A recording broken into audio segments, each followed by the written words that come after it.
A'udzubillahiminasyaitonirrajim. Bismillahirrahmanirrahim. Assalamualaikum warahmatullahi wabarakatuh. Alhamdulillahirabbil alamin wa bihi nasta'in wa ala umuri dunya waddin wassalatu wassalamu ala asrafil anbiya'i wa mursalin wa ala alihi wa sahbihi ajmain. Asyhadu an la ilaha illallah wa asyhadu anna Muhammadan abduhu wa rasulullah. Allahumma salli wa sallim wa barik ala sayyidina Muhammad wa ala ali sayyidina Muhammad. Bismillahirrahmanirrahim. Rabbis shrahli sadri wa yassirli amri wahlul 'uqdatam min lisani yafqahu qawli. Amin ya rabbal alamin. Bismillahirrahmanirrahim. Segala puji hanya bagi Allah Ta'ala. Segala yang diberikan Allah adalah segala yang senantiasa kita syukuri. Segala sesuatu yang diaturkan oleh Allah Ta'ala, insyaallah mudah-mudahan adalah segala yang kita yakini sebagai yang terbaik yang ditentukan oleh Allah atas diri kita. Maka ketentuan terbaiknya dari Allah hari ini adalah perjalanan saya tertunda dari Ketapang ke Pontianak, sehingga baru bisa bertemu dengan jamaah semuanya saat ini dalam waktu yang singkat. Sebab sesungguhnya kalau mau patuh sama Mbak Ina, kalau mau patuh sama susunan acara, 10 menit lagi sudah harus selesai. Mudah-mudahan dipinjamkan waktu sama Allah, dilebihkan sedikit ya, sehingga insya Allah nanti pun tidak terburu-buru persiapannya menuju duhur. Bunda terima kasih, Masya Allah, nggak apa-apa, nggak usah repot. Terima kasih, minta maaf. Alhamdulillah wa syukrulillah. Terima kasih ya Allah. Alhamdulillah apapun yang diberikan oleh Allah Ta'ala. Mudah-mudahan kita bisa manfaatkan dengan sebaik-baiknya waktu yang dipinjamkan oleh Allah ini. Amin ya rabbal alamin. Salawat dan salam selalu kita curahkan dari lubuk hati yang terdalam dengan kerinduan yang begitu luar biasa pada baginda Rasulullah Sallallahu Alaihi Wasallam beserta para istri beliau, beserta seluruh keluarga beliau dan para sahabat beliau serta para pengikut beliau. Insyaallah kita menawaitukan semoga Allah pinjamkan Islam sampai di hari penghabisan sehingga kita istiqomah menjadi pengikut Nabi Muhammad sallallahu alaihi wasallam, dan dengan demikian mudah-mudahan syafaat itu menanti kita di hari akhir. Mudah-mudahan ya Allah, amin ya rabbal alamin. Selanjutnya terima kasih banyak kepada keluarga besar Masjid Kapal Munzalan ya, ini kedua kalinya ini saya hadir di sini. Kalau waktu itu subuh, sekarang menjelang duhur, mestinya di waktu duha. Terima kasih saya diberi kesempatan lagi untuk bersilaturahim, diberi kepercayaan untuk berbicara kembali. Alhamdulillah wa syukrulillah. Semoga yang saya sampaikan dalam waktu yang singkat, dalam keadaan yang mungkin, terima kasih Bunda, Masya Allah, dalam keadaan yang mungkin kelihatan agak kurang fit, semoga ini semua menjadi jembatan silaturahim kita kembali. Kalau sudah sempat 1 tahun secara fisik nggak jumpa ya Bun ya, maka ditakdirkan Allah sekarang jumpa kembali di sini. Insyaallah bismillahirrahmanirrahim. Dalam waktu yang singkat ada 2 tema yang saya jadikan satu, yang saya bermaksud ingin menyampaikannya sekali lagi sebagai inspirasi, tafakur dan muhasabah kita sebagai hamba Allah. Insyaallah saya sama sekali bukan orang yang berilmu, sehingga minta dibukakan pintu maaf terlebih dahulu apabila banyak kesalahan, kekurangan, kehilafan, kebodohan yang insyaallah muncul di majelis ini yang datangnya daripada saya.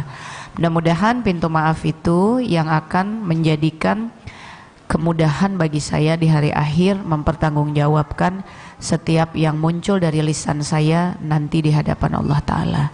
Mohon diikhlaskan, mohon dimaafkan, mohon dikirimkan doa agar Allah mengampuni saya dan memudahkan pertanggungjawaban lisan saya di hari akhir, insyaallah, amin. Baik, ada 2 hal yang tadi disampaikan tentang mengenali aku dan terserah Allah. Ini dua hal yang insya Allah kemudian menjadi satu kesatuan, mengenali aku dan terserah Allah. Bismillahirrahmanirrahim. Di dalam menjalani kehidupan kita di muka bumi ini, insya Allah tidak ada satupun dari kita yang terlepas dari berbagai masalah, berbagai ujian, berbagai cobaan, baik yang skalanya paling sederhana sampai yang paling rumit dan berat. Banyak sekali kita mendengar kisah dan cerita bahwa orang-orang stres, orang-orang depresi, orang-orang galau, gelisah gitu ya, karena menghadapi persoalan, karena sedang menghadapi masalah, sehingga kalau masalahnya makin berat, tingkat galaunya lama-lama makin berat gitu. Kalau masalahnya bertambah-tambah, maka stresnya juga bertambah-tambah. Akhirnya kita bertemu yang tadinya gemuk jadi kurus ya, yang tadinya langsing sehat jadi gede gitu kan ya. Kadang ada yang aduh soalnya stres jadi pelampiasannya makan terus. Dari situ penyakit-penyakit mulai timbul ya, dan seterusnya dan seterusnya dan seterusnya. Hubungan dengan sesama mungkin terganggu sebab nggak bisa lagi komunikasi dengan tenang, bawaannya emosi gitu ya bun ya. Kesinggung sedikit langsung ngamuk gitu, mudah sekali terlecut gitu amarahnya dan lain sebagainya. Lalu kenapa semua itu bisa terjadi dan apa sebetulnya yang harus kita coba perjuangkan di dalam kehidupan kita ini? Pertama, langsung saja, sebab kita tidak punya waktu terlalu panjang. Biasanya saya ini kan senangnya cerita sampai masuk gitu ya ke dalamnya, tapi sebab waktunya sangat singkat, langsung saja kepada mengenali aku.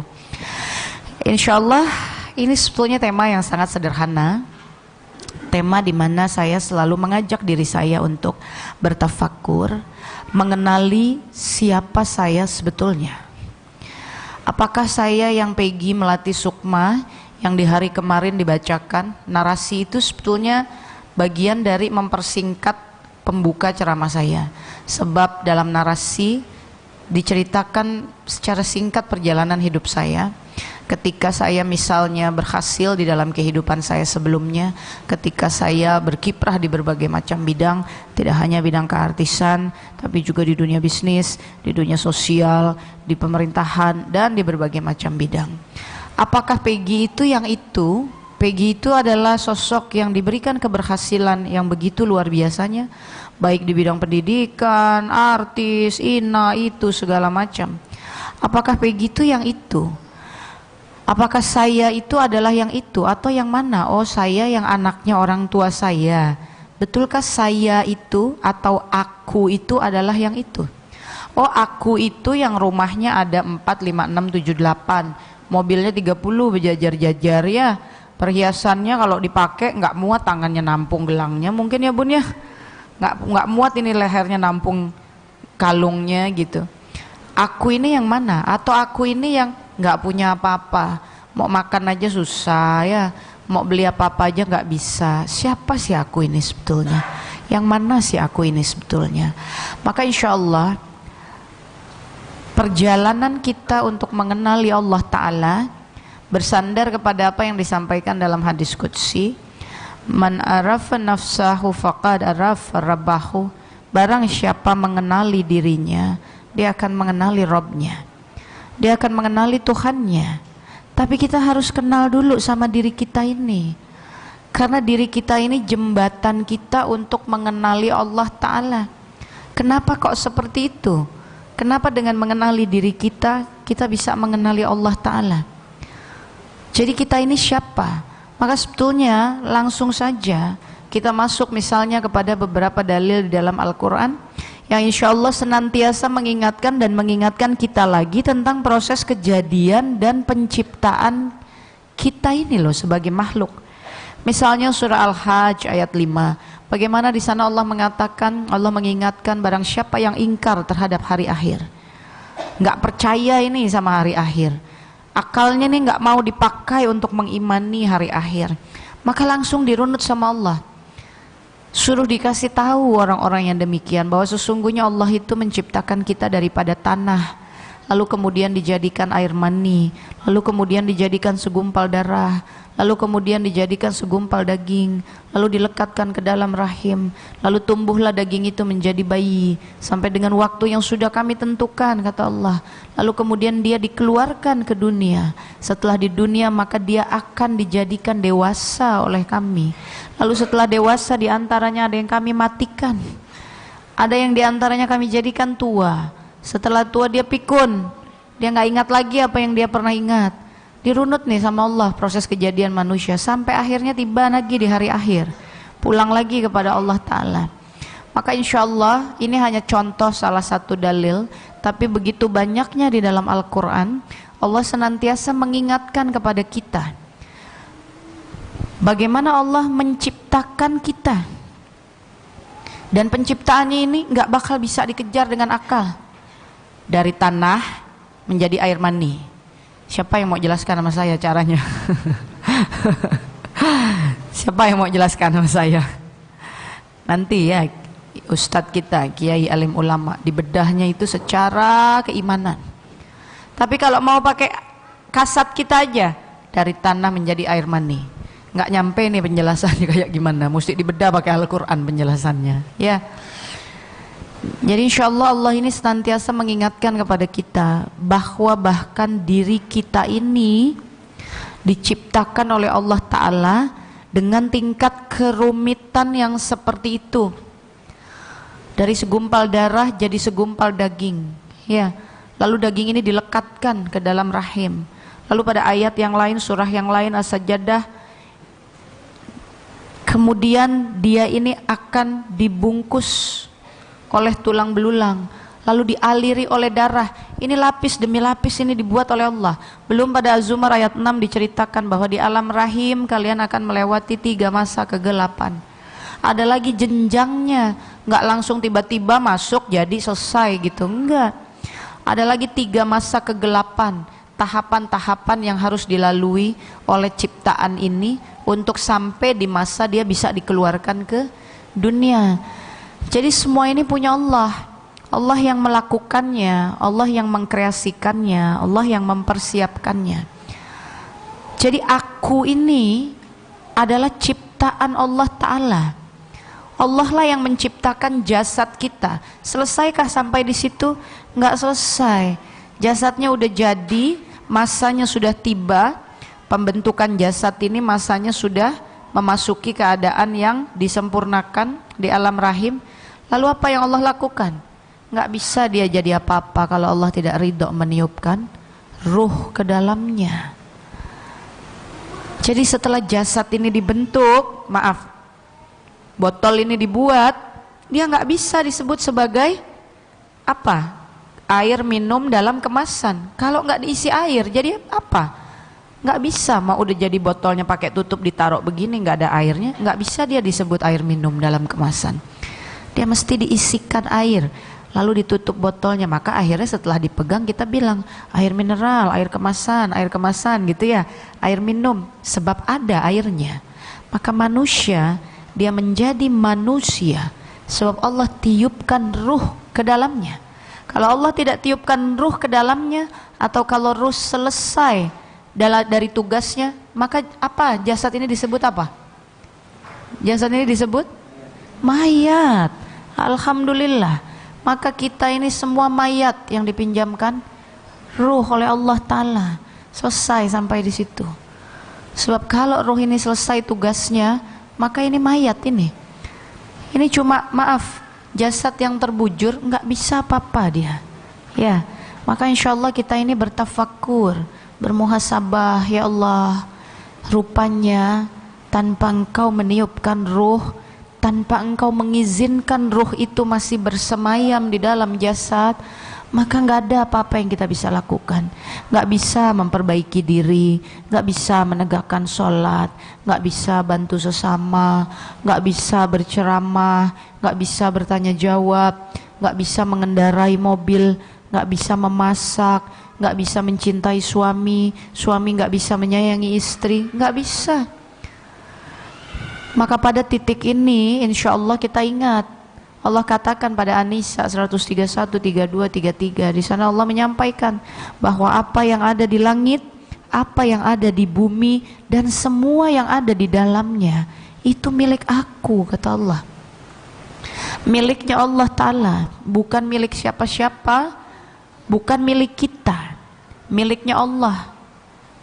Maka ruh ini semua punya Allah, jasad ini semua punya Allah. Kalau ruh dan jasad yang digabungkan oleh Allah, lalu dia bisa bergerak, lalu dia bisa berjalan, lalu dia bisa menggunakan akal, dia bisa pakai matanya, dia bisa pakai kakinya, dia bisa pakai tangannya. Dari situ dia menghasilkan uang, dari situ dia menghasilkan tempat tinggal, dari situ dia menghasilkan nama besar, dari situ dia menghasilkan jabatan. Maka semua itu punya Allah, karena Allah pinjamkan ruh dengan jasad. Nah, jika kita sudah tiba pada keadaan ini, mengenali siapa kita sebenarnya, menyadari siapa kita sebenarnya, maka pada titik itu bismillah, semoga kita sudah menjadi Islam. Karena Islam maknanya adalah menyerah kepada Allah. Islam menyerah, berserah. Salimah tadi membahas dengan Ustadz Lukman, sudah menyerah, lepaskan sudah diri kita pada pemiliknya, itu Islam. Jadi kalau dalam keseharian hidup kita, aku pingin ini, aku pingin itu, nggak dapet aku kesal, nggak punya aku marah, aku doa nggak dikabul-kabul, kenapa kayak begini ini ya, kok Allah begini-begini amat sama aku gitu ya. Hati-hati, barangkali keislaman kita belum kita perjuangkan, sebab kita belum menyerah kepada Allah Ta'ala. Jadi gimana teh? Kalau nyerah sama Allah ini kita diam aja nggak ngapa-ngapain. Bagian dari penyerahan diri kepada Allah adalah ikhtiar. Itu bagian dari penyerahan diri kepada Allah. Karena tidak akan berubah nasib suatu kaum jika dia tidak merubahnya. Dan ini Allah yang menyampaikan. Artinya bagian dari penghambaan kita pada Allah, menyerah kepada Allah, pasrah kepada Allah, jangan salah diartikan. Pasrah tuh ya udah diam aja teh nggak ngapa-ngapain, bukan dong. Pasrah itu adalah melakukan segala yang Allah minta dari kita, termasuk di dalamnya Allah minta kita ikhtiar. Ikhtiar ini sebetulnya sekedar kita nih menunjukkan kepada Allah bahwa kita tahu diri, kita ini ciptaan. Kita ini ciptaan, kita ini tahu diri di hadapan Allah bahwa kita cuma ciptaan. Maka kita ikhtiar. Ya, kita ini tahu diri kalau kita bekerja misalnya di kantor, misalnya kita punya atasan. Karena kita punya atasan, ya kita tahulah kerja udah 2 tahun, udah 3 tahun juga tiap bulan terima gajinya masih 5 juta juga gitu. Tapi kita tiap hari ke kantor kerja nggak di kantor? Kerja. Kita tiap hari ke toko, kita ngurusin tokonya nggak kalau kita kerja di situ? Kita tetap lakukan itu sebab kita tahu. Padahal waktu kita melakukan kita juga tahu akhir bulan sama juga kayak bulan lalu nerimanya masih 1 juta juga. Bulan depan mau kerjanya kayak gimana ya sama juga kayak bulan lalu nerimanya 1 juta juga gitu ya. Jadi istilahnya kita tahu gitu. Tapi kita tetap melakukannya. Apalagi kepada Allah. Kita tahu bahwa jasad yang bikin Allah, ruh yang tiupkan Allah, ruh Allah juga yang buatkan sehingga bisa ditiupkan ke dalam jasad.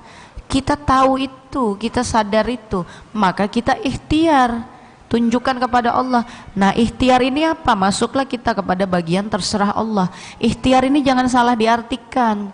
Ikhtiar ini jangan diartikan bahwa nomor 1, kalau saya mau A, maka saya mesti B, C, D, saya mesti ini. Kalau saya mau masak, ikhtiarnya adalah saya ke pasar, saya belanja. Kalau saya mau belanja maka ikhtiarnya saya mesti punya uang, berarti saya mesti kerja. Itu nggak salah. Ikhtiar jasad, ikhtiar kita di dunia tentu disesuaikan dengan wadahnya, memang kita ada di mana, kita ada di dunia. Tapi ikhtiar paling awal, sebab kita tahu bahwa kita ini adalah ciptaan Allah, kita ini adalah miliknya Allah Ta'ala. Kita ini tidak bergerak kalau Allah tidak pinjamkan ruh. Maka tolong, itu yang mesti diaktifasi, itu yang mesti dipencet tombolnya supaya on. Apa yang mesti dipencet tombolnya supaya on? Yang mesti dipencet tombolnya supaya on adalah kesadaran menyerahkan diri kita kepada Allah sebagai yang kita sebut ikhtiar. Itu paling awal. Jadi kalau kita mau masak, kita tahu kita mesti punya uang karena kita harus ke pasar, karena kita harus belanja. Tapi nomor satu tombolnya yang mesti dipencet bukan mikir dulu duit kita, duit saya ada berapa, pasarnya mau di mana, masakannya apa. Enggak. Nomor satu, Bismillahirrahmanirrahim. Nomor satu, canangkan nawaitu, ya Allah hamba ingin memasak, ya Allah tolong jaga masakan dan makanan hamba ini dari uangnya, bahannya sampai jadinya halalan thayyiban, ya Allah. Dan ini dibawa, dibiasakan dalam sikap hidup keseharian begitu.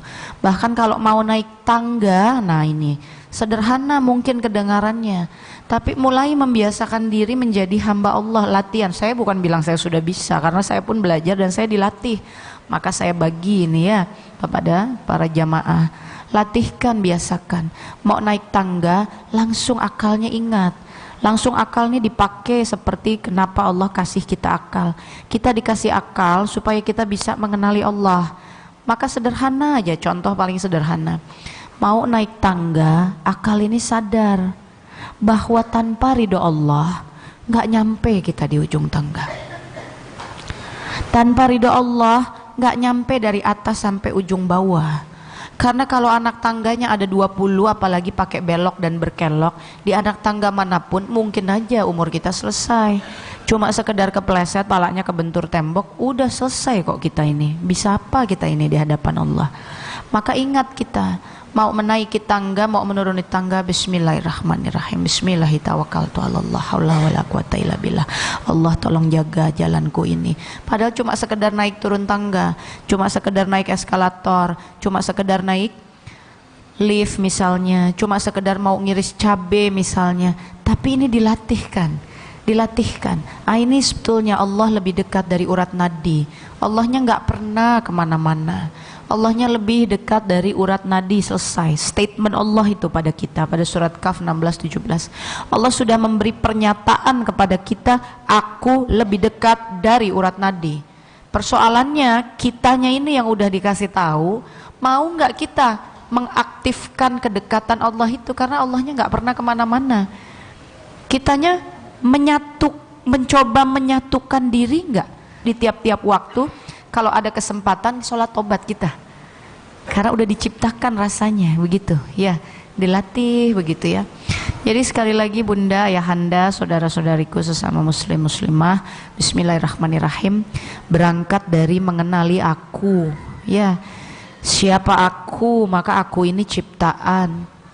Sebab pada ayat-ayat Allah di dalam Al-Quran yang tadi saya beri contoh hanya beberapa surah, As-Sajdah 7, 8, 9, Al-Hajj 5 dan 6, ada surah Al-Insan ayat 1, 2 dan 3. InsyaAllah di antara surah dan ayat itulah Allah menjelaskan tentang proses penciptaan kita sebagai makhluknya. Di sanalah Allah juga di dalam Al-Quran pula lah Allah menyatakan banyak sebetulnya ya.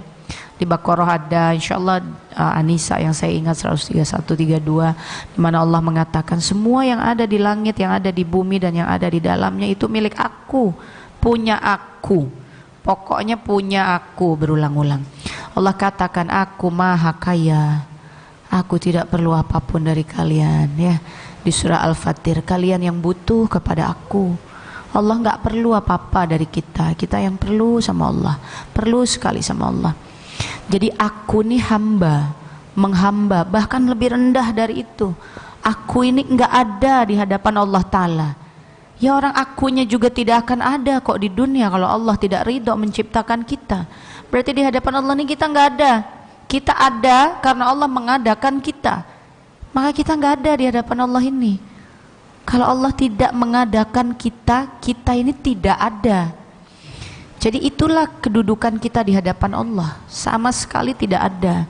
Maka kita kepingin dilihat sama Allah ya, kepingin kita mencapai posisi bisa dilihat sama Allah, bisa jadi baik di hadapan Allah, bisa dianggap orang beriman sama Allah, bisa menjadi barisan orang-orang yang tinggi derajatnya di sisi Allah. Maka Allah penuh kasih sayang. Allah tuntunkan lagi dalam Al-Quran, kalau ingin mencapai itu maka Allah tuntun apa, misalnya dalam Al-Anfal ayat 2, 3 dan seterusnya. Orang-orang yang beriman Allah langsung kasih tahu, namaku disebut bergetar hatinya ya. namaku disebut, bergetar hatinya. Maka itu jadi indikator, kita boleh sekali-sekali ngecek, nama Allah disebut, ada nggak getar itu di hati kita. Boleh sekali-sekali kita cek itu ya, nggak usah lihat orang lain. Kalau kata Ustadz Lukman ya, dipakai untuk mengecek diri sendiri dulu. Karena diantaranya pada surah dan ayatnya Allah, diantaranya Allah ada memberi indikasinya, namaku disebut, bergetar hatinya. Lalu apalagi di sana, ayatku dibacakan bertambah takwanya. Nah, kita gimana dengar ayat suci dibacakan? Apa kita masih sibuk motretin pembicaranya? Apa kita masih sibuk foto kita sendiri untuk ganti statusnya? Apa kita masih sibuk apa ini waktu ayatnya Allah dibacakan? Ada nggak ayat Allah dibaca? Apa sih ayat Allah dibacakan bertambah takwamu? Nomor satu aja, ayat Allah dibacakan, tunduk nggak kita? Diam, dengar, resapi, atau kita masih sibuk apa? Itu kan tanda. Itu tanda di antara tanda-tanda orang yang beriman. Sederhana kok. Lalu apalagi kata Allah? Sholat ditegakkan ya. Infak baik dalam keadaan lapang dan sempit ya. Quran jangan ditinggal, tetap dibaca ya. Ini ada petunjuk-petunjuknya insyaallah di dalam Al-Quran. Tapi intinya jika dilihat, maka itu diantaranya, namaku disebut hati bergetar, ayatku dibacakan bertambah takwanya, sholat senantiasa ditegakkan, infak senantiasa dikeluarkan ya insyaallah. Baik bunda dan ayahanda yang dirahmati Allah Ta'ala, bismillahirrahmanirrahim. Jika siapa aku ini sudah mulai merasuk di dalam jiwa kita, aku cuma ciptaan, sudah. Kalau aku cuma ciptaan, terserah penciptaku. Selesai sampai di situ. Sama kalau saya kemarin di Ketapang memberi contoh tentang handphone ini. Kita ini nerima, kita udah nggak bisa menggugat. Kenapa sih bentuknya mesti kayak gini? Terus kita bongkar. Kok ini tombol-tombol bagian dalamnya? Tombol yang saya maksud bukan pencetan ini loh ya. Ini di dalam ini kan ada, kalau dibuka skrupnya, dibuka begitu, wah banyak sekali kabel-kabel kecil apa rumit ini di dalamnya. Terus kita mau ngomong, kenapa sih mesti dibikin kabelnya satu ke kanan, satu ke kiri, satu di ini, satu di itu? Kita nanya kenapa? Nggak mesti dipertanyakan. Apalagi sama Allah. Kata Allah, aku tidak ditanya atas apa yang aku perbuat, kalian nanti yang aku tanya. Ya. Surah Al-Anbiya ayat berapa itu nanti dilihat, 23 atau 28, astagfirullahaladzim. Nanti dilihat di surah Al-Anbiya. Allah nggak ditanya atas apapun yang Allah lakukan, nanti kita yang ditanya sama Allah ya. Jadi insya Allah sebab kita ciptaan sudah diciptakan begini sama Allah, sudah dilengkapkan, ini sudah dilengkapkan. Pokoknya begitu dalamnya dibikin pakai kabel dan tombol kecil-kecil yang rumit itu, luarnya mesti dilapis, klek ditutup, bentuk lapisannya mesti kayak begini. Kan handphone sampai hari ini nggak ada yang bentuknya kerual-kerual ya, nggak ada kan yang bentuknya jendal gitu ya, nggak ada yang bentuknya misalnya kayak kaki lagi lompat, kan nggak ada ya. Bentuknya gini, mau tiap zaman makin tipis, makin panjang, makin apa, tapi ya inilah bentuknya ya. Ya sudah, kita ini memang ciptaannya Allah. Ya sudah begini adanya, jasad dengan ruh digabungkan. Sudahlah jadinya seperti itu. Kalau jadinya seperti itu, dia bergeraknya kayak gimana? Ya sudah, tergantung penciptanya saja. Ini geraknya nggak bisa. Pokoknya handphone kalau dia nggak di on, bisa nggak nyala? Sejuta, puluhan juta handphone di seluruh muka bumi ini, kalau onnya nggak dipencet, nyala apa nggak dia? Nggak bisa. Memang udah kayak begitu dibikin sama penciptanya ya. Udah kayak begitu dibikinnya. Sudah, kita juga sama. Sudah dibikin begini sama penciptanya dengan segala arah geraknya. Maka pencipta kita sudah menentukan arah gerak kita mesti dipandu pakai Al-Quran. Selesai sampai di situ. Al-Quran isinya apa? Maaf, kalau muslimah tutup auratnya dengan baik. Nggak usah lagi. Emang kenapa sih? Terus kayak gimana? Nanti kalau enggak emang apa? Ya mendingan juga hatinya dulu. Ya nggak usah lah. Mendingan begini, mendingan begitu. Kepanjangan kok Allah mau didebat-debat. Sekuat apa kita ngedebat Allah? Ya, nggak usah. Udah, emang udah begitu kok disuruhnya. Nah tapi kalau kita ingin tahu asbabunnya kenapa sih kok disuruh itu? Waktu diturunkan ayat itu mengapa? Maka belajar, ya. Tapi kalau soal ketentuannya udah jangan diganggu gugat ina itu nggak usah. Memang udah begitu kok. Kita ini disetting untuk itu. Makin kita melawan, makin kita menggugat, makin kita menjauhi apa yang ditentukan, makin berantakan kita. Sama kayak ini. Sama kayak ini. Makin kita cara pakainya sesuka hati kita, nggak seperti ketentuan penciptaan handphone ini, makin cepat rusak nggak handphone ini? Makin cepat rusak. Bu, kata yang jual, kalau ngecas baterainya jangan dibiarin sehari semalam ya Bu ya, nanti baterainya cepat jebol. Bener apa enggak? Nah, ibu ini sering lupa, dibiarkan aja sehari semalam, 2 hari 2 malam, 3 hari 3 malam, terus maka baru 3 bulan jebol baterainya. Bingung lihat tetangganya, kok kamu punya handphone sama kayak saya, baterainya nggak rusak-rusak, saya ini setahun bisa 4 kali loh beli baterai. Bingung saya, ya iya orang dibilang jangan di charge kayak begitu, dipakai kayak begitu kok. Ya sama kita ini, kalau udah dibilang tutup auratnya tutup.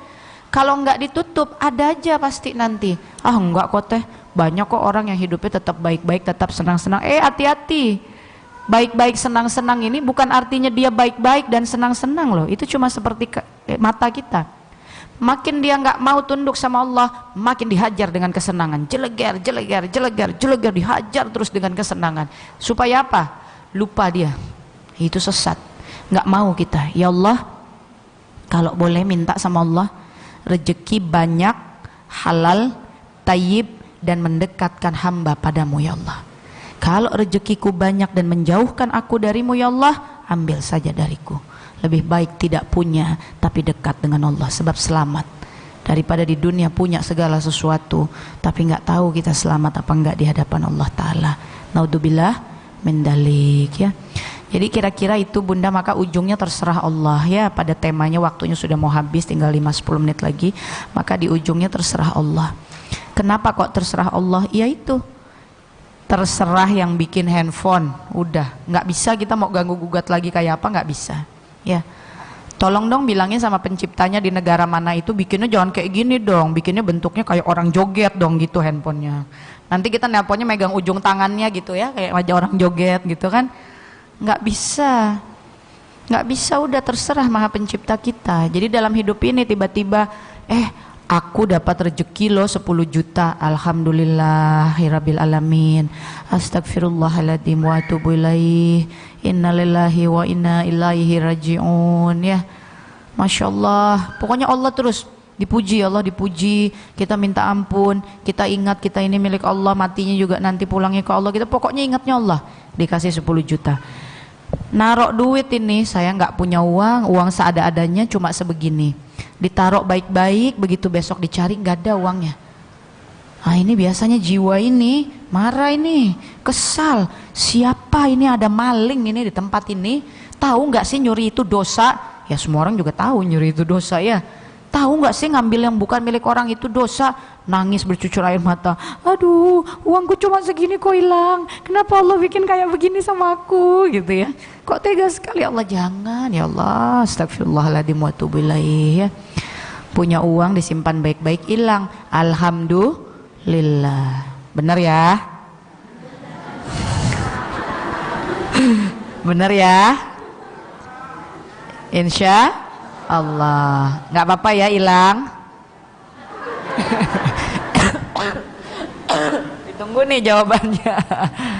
Jawabannya adalah jika itu yang terbaik darimu ya Allah, tidak apa-apa.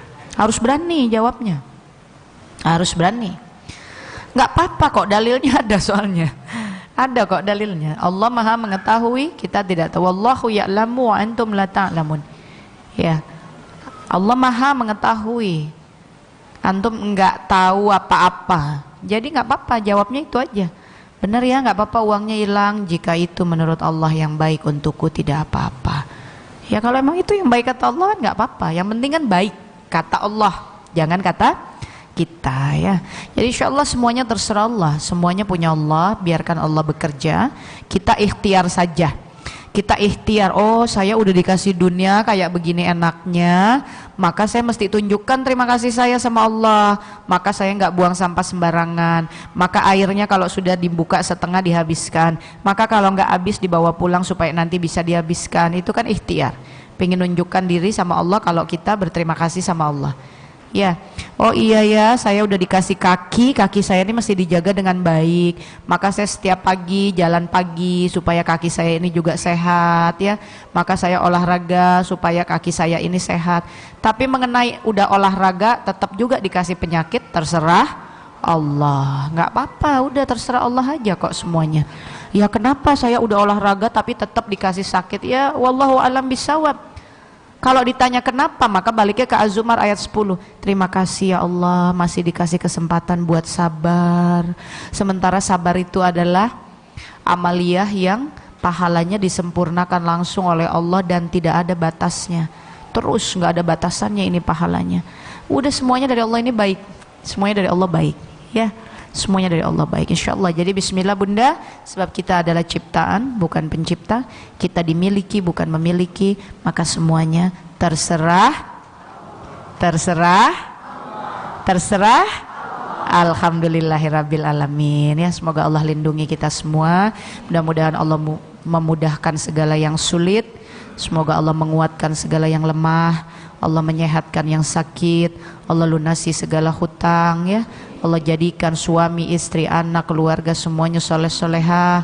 Jika Allah memberikan ujian dan cobaan, maka Allah ikhlaskan hati kita.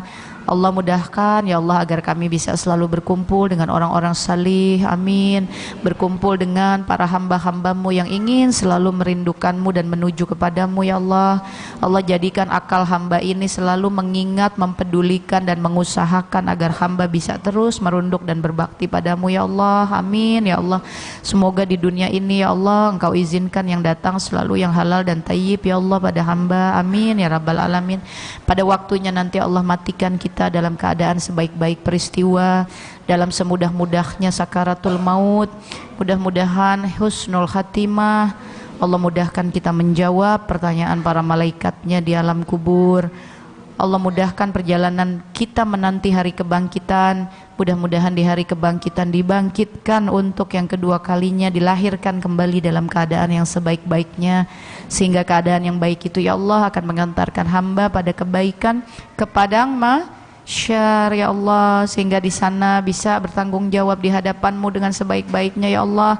Dan semua kebaikan ini yang mengantarkan hamba mampu melewati as-sirat, sebab hamba yakin ya Allah Nabi Muhammad sallallahu alaihi wasallam bersama barisan para nabi dan malaikatmu serta orang-orang salih yang telah mendahului kami, maka mereka insyaallah akan menunggu kami di jannahmu ya Allah, amin ya rabbal alamin.